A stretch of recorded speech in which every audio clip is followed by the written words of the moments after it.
E aí, galera? E aí, pessoal? Estamos de volta hoje com os nossos comentários bíblicos. Hoje a gente vai iniciar aí mais uma série sobre o Sermão do Monte. Eu dividi o Sermão do Monte aí em 10 partes e a gente vai tentar fazer aí 10 vídeos aí comentando sobre o Sermão do Monte. Para quem não viu a nossa última série sobre comentários bíblicos, a gente comentou sobre os 10 mandamentos. Está lá no meu canal, AnteJR, você pode acessar lá. Temos lá a nossa série sobre os 10 mandamentos, tá?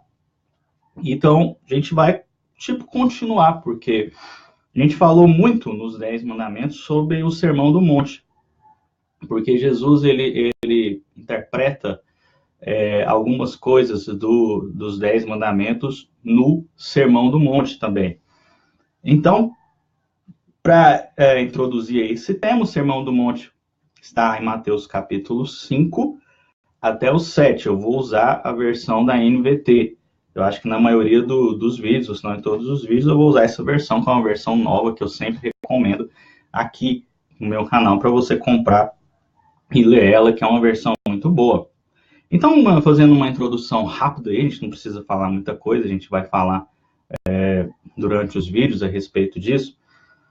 O Sermão do Monte, Jesus se dirigiu aos seus discípulos, tá? Jesus falou para os seus discípulos e para as pessoas que estavam ali ao redor, né? Há uma discussão a respeito se Jesus estava falando com os discípulos ou com as pessoas que estavam ao redor.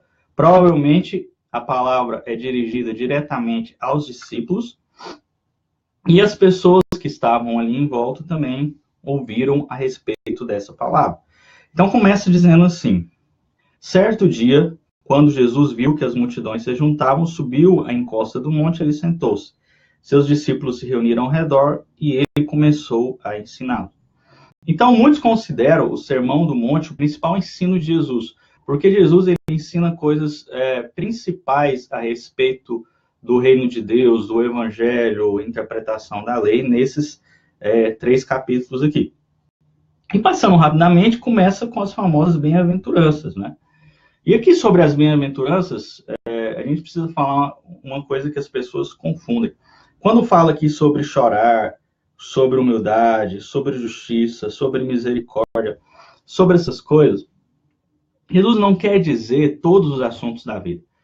Jesus está relacionando aqui essas bem-aventuranças aos assuntos do reino de Deus, aos assuntos do evangelho, aos assuntos da verdadeira justiça, aos assuntos de quando você sofre injustamente mesmo. Não quer dizer que você está chorando aí porque não conseguiu um emprego, chorando porque não conseguiu passar na faculdade, chorando porque não conseguiu carro, chorando porque não conseguiu dinheiro, chorando porque não consegue pagar as dívidas. Não é isso que Jesus está dizendo aqui. Uma coisa que a Bíblia não é individualista. A palavra de Deus não é individualista. Então, o Sermão do Monte também não é individualista. Ele está falando de coisas que têm a ver com o reino de Deus, de coisas que têm a ver com Deus, de coisas que têm a ver com a verdadeira justiça, de coisas que têm a ver de fazer as coisas certas, de fazer as coisas do bem. Não com qualquer motivação egoísta, motivação pessoal, motivação individualista. E é nesse contexto que Jesus começa falando, né? Felizes ou bem-aventurados os pobres de espírito, pois o reino dos céus lhes pertence. Isso quer dizer aqueles que se humilham diante de Deus, aqueles que são humildes diante de Deus, que sabem quem eles são, né? São pobres de espírito diante de Deus, porque diante de Deus nós não somos nada. Felizes os que choram, quer dizer, choram por causa do reino de Deus, choram por causa da palavra de Deus, choram por causa de outras pessoas, choram por causa da justiça. Felizes os humildes, que é uma virtude muito ensinada na palavra de Deus. Felizes os que têm fome e sede de justiça, quer dizer, da justiça do reino de Deus, não da justiça pura também, de condenar as pessoas, mas da justiça do reino de Deus, da justiça de Deus, da justiça de Jesus. A palavra de Deus que diz que a Deus pertence a vingança. Felizes os misericordiosos, pois serão tratados com misericórdia, que também é uma virtude aí daqueles que servem a Deus. Felizes os que têm coração puro, pois verão a Deus. Aqui a gente lembra quando Jesus fala a respeito das crianças, que nós devemos ser como crianças, pois as crianças têm coração puro. Felizes os que promovem a paz, pois serão chamados filhos de Deus. Mas não é a paz a qualquer custo, não é a paz aceitando tudo, é a paz verdadeira das pessoas convivendo pacificamente, servindo a Deus e servindo os mandamentos de Deus. E felizes os perseguidos, aqui é uma conclusão, que é justamente isso que eu expliquei no início. Felizes os perseguidos por causa da justiça, pois o reino dos céus lhe pertence. Felizes são vocês quando por minha causa sofrerem zombaria e perseguição, e quando outros, mentindo, disserem todo tipo de maldade a seu respeito. Alegre-se e exultem, porque uma grande recompensa os espera no céu, e lembre-se de que os antigos profetas foram perseguidos da mesma forma. E aqui a gente tem que dizer o seguinte: se você realmente está servindo a Deus, se você realmente quer andar no caminho de Deus, se você prega o evangelho, se você fala da palavra, se você adora a Deus, se você está fazendo de acordo com o que Deus agrada, você vai ser perseguido. Se você está vivendo dentro da igreja, se você está vivendo o cristianismo de acordo com o que o mundo agrada e falando as coisas que o mundo fala, você não vai ser perseguido. Não vai ser.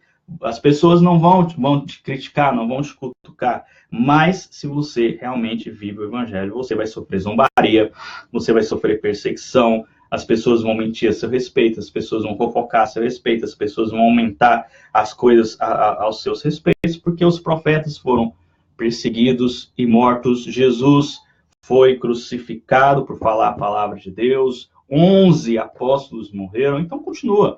Mesmo que você não seja assassinado, mesmo que as pessoas não queiram te matar por você ser cristão, mas se você for um cristão verdadeiro, com certeza você vai sofrer muita coisa. E é disso que Jesus está falando. Jesus não está falando do sofrimento qualquer, do sofrimento banal, do sofrimento egoísta, mas do sofrimento pelo reino de Deus.